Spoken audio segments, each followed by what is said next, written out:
위탁과 사입에 대한 모든 내용들을 종합해서 쉽게 알려드리도록 하겠습니다. 쇼핑몰 운영하실 때 위탁과 사입에 대한 개념만 제대로 알고 계셔도 돈을 벌 수가 있습니다. 위탁은 내가 물건을 가지고 있지 않는 겁니다. 사입은 내가 물건을 가지고 있는 겁니다. 이 차이밖에 없습니다. 쉽게 설명하면 위탁은 내가 재고로 가지고 있지 않는다. 사입은 내가 물건을 직접 사서 집에 두고 아니면 창고에 두고 물건을 판매한다. 이렇게 이해하시면 됩니다. 이제 쇼핑몰을 시작하신 초보분들은 위탁을 시작해야 됩니다. 왜 위탁을 해야 되냐면 직장을 다니고 있잖아요. 직장에서 업무를 보고 퇴근하고 그때 물건을 보내기에는 시간적으로 한계가 있습니다. 그래서 위탁 같은 경우는 내가 휴대폰만 있으면 주문서를 넣을 수 있습니다. 예를 들어서 제가 이 에어팟 프로를 판매하려고 합니다. 이거를 네이버 스마트스토어에 올렸는데 주문이 들어왔습니다. 주문이 들어오면 이 에어팟 프로를 판매하는 도매 사이트가 있을 거거든요. 거기 가서 주문을 넣으면 됩니다. 그러면 이 에어팟 프로를 판매하는 도매 사이트의 판매자가 물건을 포장해서 제 고객에게 보내주는 거죠. 이게 바로 위탁입니다. 위탁의 장점은 재고 리스크가 없다는 겁니다. 내가 주문을 받으면 그때 다른 도매 사이트나 다른 판매자한테 주문을 넣는 거기 때문에 재고에 대해서 고민할 필요가 없습니다. 그리고 포장이랑 배송도 할 필요가 없죠. 왜? 내가 물건을 가지고 있는 게 아니고 가지고 있는 사람한테 물건을 주문하는 거기 때문에 포장, 배송 신경 안 쓰셔도 됩니다. 그래서 직장인들이 일단은 처음 시작할 때는 위탁을 하는 것들을 추천드립니다. 자본금도 크게 필요 없습니다. 왜냐하면 그 물건을 주문이 들어오면 그때 신용카드로 결제하면 되기 때문에 소자본으로도 충분히 위탁은 가능합니다. 그리고 상품군도 다양하게 할 수 있죠.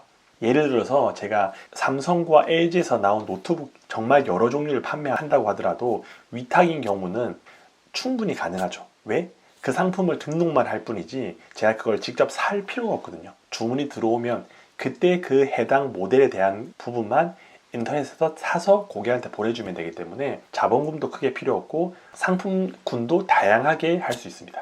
이게 위탁의 장점인데 반면에 단점도 존재합니다. 가장 큰 단점은 사입보다 상대적으로 마진율이 적습니다. 남들이 다 먹은 마진을 끝에 제가 먹어서 소비자한테 팔아야 되기 때문에 상대적으로 마진이 적을 수밖에 없는 게 도매 사이트도 수수료를 냅니다. 그리고 도매 사이트에 올린 판매자도 자기 마진을 넣습니다. 세금도 넣습니다. 그래서 저희가 그 물건을 가지고 네이버에 팔려고 하면, 쿠팡에 팔려고 하면 그만큼 유통 과정이 길고 앞단에서 많은 사람들이 마진이 들어가 있기 때문에 저희는 먹을 마진이 적을 수밖에 없죠. 그리고 품질에 대해서도 대응이 안 됩니다. 주문이 들어와서 도매 사이트에 주문을 하려 들어갔는데 품절인 경우, 또 가격이 엄청 올라가는 경우가 있습니다.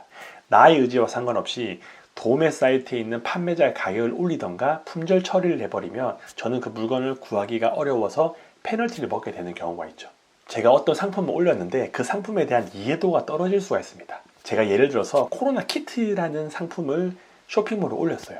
근데 그 상품을 누군가가 저한테 주문하기 위해서 이거 어떻게 사용하는지, 기간은 얼마나 되는지, 유통기한은 얼마나 되는지 이런 걸 물어볼 때 제가 실제로 물건을 가지고 있으면 겉에 있는 상자를 보고 알려주면 되는데 모르죠. 왜? 상품이 없기 때문에. 그래서 도매 사이트에 있는 판매자에게 물어봐야 하는 약간의 번거로움도 있습니다. 재고 관리도 잘 안 되죠. 이렇게 위탁은 장점과 단점이 명확하게 나눠져 있습니다. 위탁은 이 정도만 설명을 드리고 사입에 대해서 제가 설명을 드려보도록 하겠습니다. 사입은 내가 물건을 직접 사서 재고로 가지고 판매하는 방식인 거죠. 사입의 강력한 장점이 있습니다. 그것은 바로 마진율이 좋습니다. 내가 직접 공장에서 물건을 받아서 판매하면 여러분들이 생각하는 것보다 마진율이 상당히 좋습니다. 예를 들어서 소비자 가격이 3만 원짜리 제품이 있는데 직접 사입해서 가지고 온다. 그러면 그 가격은 10,000원일 수도 있고 8,000원일 수도 있습니다. 품목마다 다르겠지만 마진율 차이가 꽤 많이 날 겁니다. 근데 그게 도매 사이트에서는 2만 원에 판매되겠죠. 그래서 내가 만약에 위탁을 해서 물건이 잘 팔린다. 그러면 사입을 꼭 해보셔야 됩니다. 이 사입이라는 것은 공장에서 직접 사입할 수도 있고 중국이나 해외에 있는 수입을 하는 사람에게 직접 제가 살 수도 있죠. 중간 유통상이 없기 때문에 마진을 많이 취할 수가 있습니다. 그리고 반품이랑 취소가 쉽습니다. 고객이 사이즈가 다르다 아니면 단순 변시입니다. 반품을 요청했을 때 그 물건을 반품을 받아서 포장지만 변경한 다음에 또 다른 고객에게 판매할 수가 있죠. 교환도 쉽습니다. 내가 재고를 가지고 있기 때문에 고객들에게 바꿔주고 반품하고 또 새로운 사람들한테 보내주는 것들이 내가 제품을 가지고 있기 때문에 충분히 가능하죠. 그리고 재고 관리도 정말 깔끔합니다. 제품을 10개밖에 없다. 그러면 재고를 10이라고 적어 놓으면 물건이 10개가 다 팔리게 되면 자동으로 품절 처리가 되는 거죠. 그래서 그 이후 고객들은 그 물건을 살 수 없게끔 만드는 시스템이 되어 있기 때문에 재고도 내가 관리하기가 엄청 쉽습니다. 그리고 재밌는 사실은 사입의 또 다른 장점 중 하나가 택배비 백마진입니다. 아마 그 택배비 백마진에 대한 개념을 모르시는 분들도 계실 텐데 간단하게 설명하면 예를 들어서 저는 고객에게 물건을 팔 때 3,500원의 택배비를 받습니다. 근데 저는 롯데택배랑 2,000원에 계약되어 있죠. 그러면 고객한테는 3,500원을 제가 택배비로 받고 저는 롯데택배에 2,000원에 주는 겁니다. 그러면 제품을 팔아서 얻는 마진이 아니라 택배비 마진으로 한 건당 1,500원이 발생되는 거죠. 더 쉽게 설명하면 고객한테 3,500원의 돈을 받고 난 택배 회사한테 2,000원을 준다. 그래서 한 건당 1,500원의 뺑 마진이 생기기 때문에 이게 한 건이면 작지만 하루에 만약에 100건의 물건을 보내는 의류를 판매하는 판매자다, 마스크 판매자다, 그런 경우는 하루만으로 택배 백마진으로 15만 원을 벌게 됩니다. 이게 15만 원이 작은 것 같지만 이게 한 달에 쌓이면 450만 원, 500만 원의 택배비 부수입이 생기는 겁니다. 물건이 많이 나가시는 분들은 10,000개, 20,000개도 나갑니다. 그런 분들은 택배비만으로 한 달에 1,000만 원 이상의 순이익을 만들 수가 있습니다.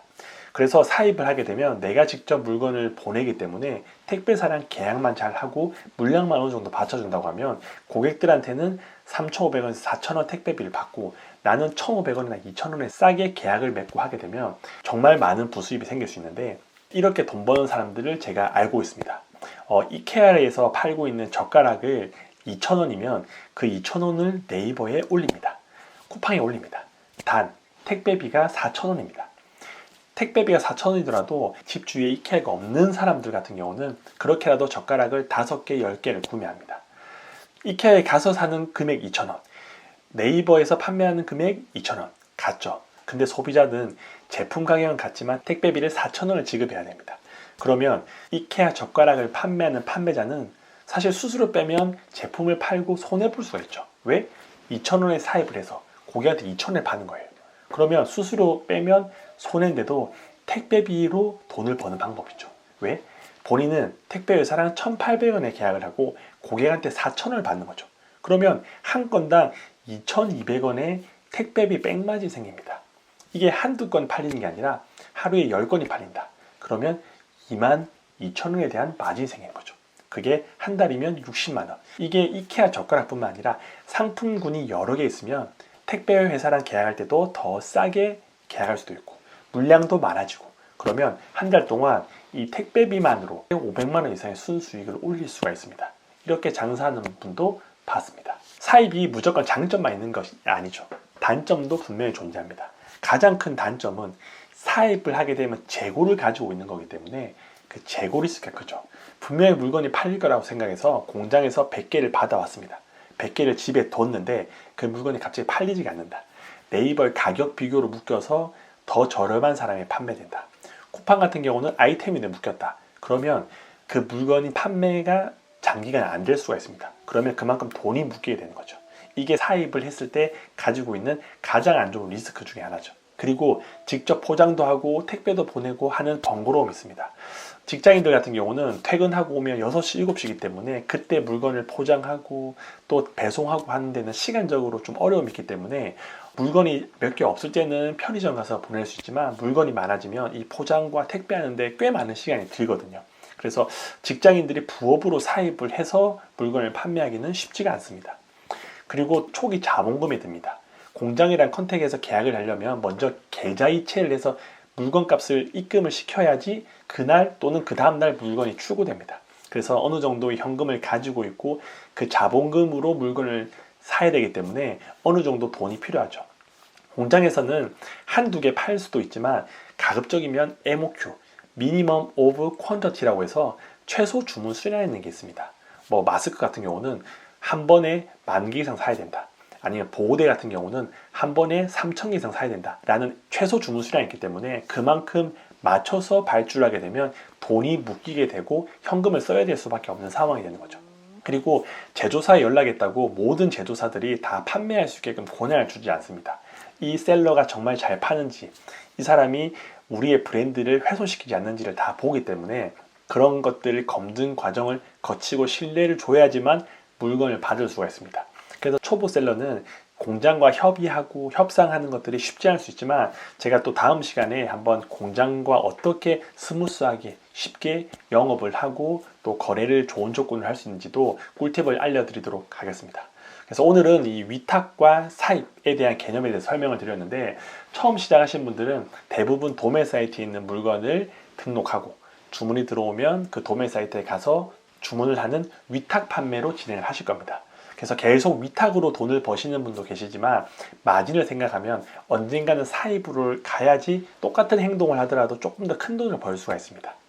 그래서 위탁으로 돈을 좀 벌고 경험을 쌓으시다가 그 다음에 자본금이 쌓이고 경험치가 쌓이면 그때 그 물건을 판매하고 있는, 그 물건을 제조하고 있던가 수입하고 있는 제조사, 수입사를 컨택해서 물건을 좀 대량으로 가져오시면 단가도 인하되고 또 직접 포장을 하면서 그 포장비 백마진도 먹게 되고, 그러면 이제 마진이 더 좋아지면서 한 개를 팔더라도 예전보다 지금 살림살이가 더 좋아질 수가 있거든요.